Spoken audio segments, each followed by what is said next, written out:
What's up, everybody? Welcome to episode number 39 here on season 2. And today we are getting into top 5 ETFs for Stash Retire, or the 5 ETFs that I like the most on the Stash Retire, or the ones that I think are very good on Stash Retire, or just ETFs on Stash Retire in general. This question comes from Macho Jobber. Macho Jobber, not Macho Jabber, Macho Jobber. Macho Jobber, and she asked, hey coach, can you recommend some get ETFs for Stash, which I think he meant good ETFs for Stash. So, hey coach, can you recommend some good ETFs for Stash Retire? Also love the channel.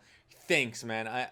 I love the channel too, and I appreciate the fact that you enjoy the videos, and I hope that the channel continues to bring that level of value every day. Well, you know, at least like maybe just give me like 3 days a week of bringing good value, and then the other 2, I mean, the other 3, maybe you can just enjoy, you know. Anyways, let's go ahead and get into it.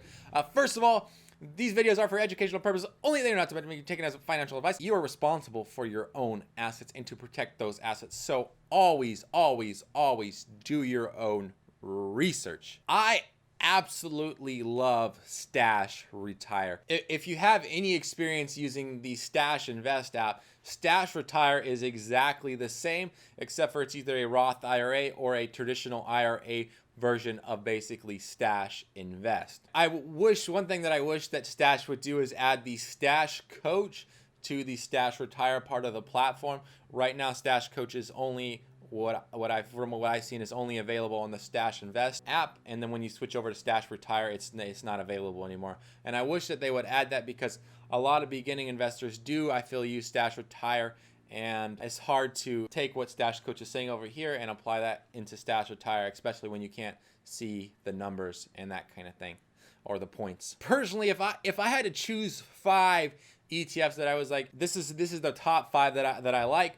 First of all, I would say choose your mix. So whether it's the suggested aggressive mix, moderate mix, or conservative mix, this is going to be the absolute backbone to your portfolio on Stash Retire. While it will limit a lot of the growth that you will see on the account, it'll also help when we do have a downturn like we've been having. It'll help limit the downside. Also, it'll be a pretty steady and I think good investment. Stash really has took a lot of time into making these mixes available and doing the best they can to put bonds and and stocks and all this kind of stuff in there to formulate basically the best mix, moderate, aggressive, or conservative mix for you and helping you build that portfolio. So that would be the first one right off the bat. Pretend that's the backbone on the account. Secondly, I absolutely love Delicious Dividends. Right now, it's been downturning just because of the recent Dow Jones drop and then the S&P 500 drop, but I do love Delicious Dividends. I feel like they do play a pretty good dividend. It's like 3 or 4, I think 3%. The expense ratio is not too hefty on the ETF, and then also they do have pretty good growth, except for the recent couple weeks in the market. So I love that. That's like one of my favorite ETFs on basically every single account I have. Even on Robinhood, I'm invested into that ETF. I just absolutely think that that's a good, safe ETF. And then thirdly, I would look at a bond type ETF. So take care of the 3, take care of the mix, take care of a solid stock ETF, and then add a bond in there to help kind of culminate that account right off the bat. For me, I personally like Park My Cash. That's just personal opinion.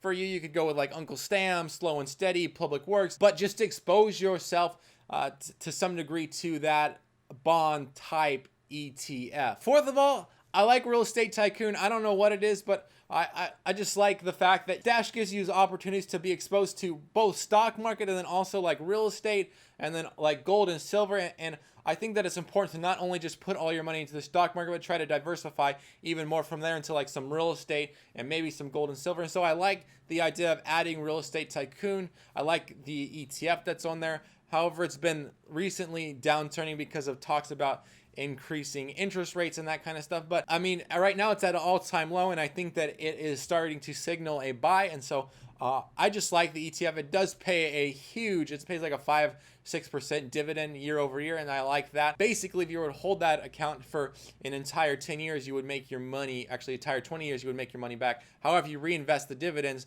then you're looking at making your like initial principal investment back probably in like 15 to 10 years. Lastly, I would go with a risky growth stock. For me, I like robots rising. I feel like this is something that's going to continue to take off as AI becomes more integrated into society. Right now, I feel like with AI, we've only seen the tip of the iceberg, and what's under the water has yet to become exposed. And so I like the idea of robots rising. I like the idea of AI technology. I just know that it is one of those scary things that we do have to be protective, and we do need to start regulating now. I typically view AI similar to what Elon Musk is. I think it's a good thing that can definitely be used for a lot of evil. Those will be the 5 ETFs that I would look into adding. I mean, I like every single one of those. Anyways, let's go ahead and dive into the question of the day, which is, when did the saying looks can be deceiving really hit home? For me, it's funny, last episode was about the future of dating, and this comes from, I was on some dating websites and talking with this girl. You know, she had a pretty face, all this kind of stuff, and I was like, okay, like she got a lot of stuff going for her. Let's go ahead and hang out.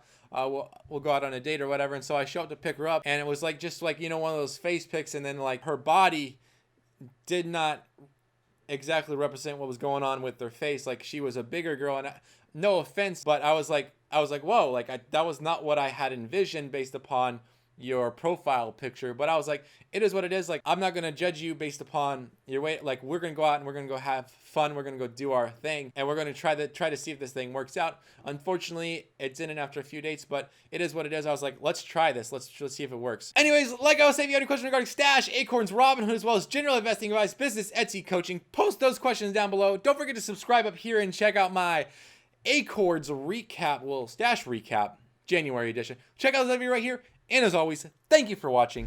I really appreciate it.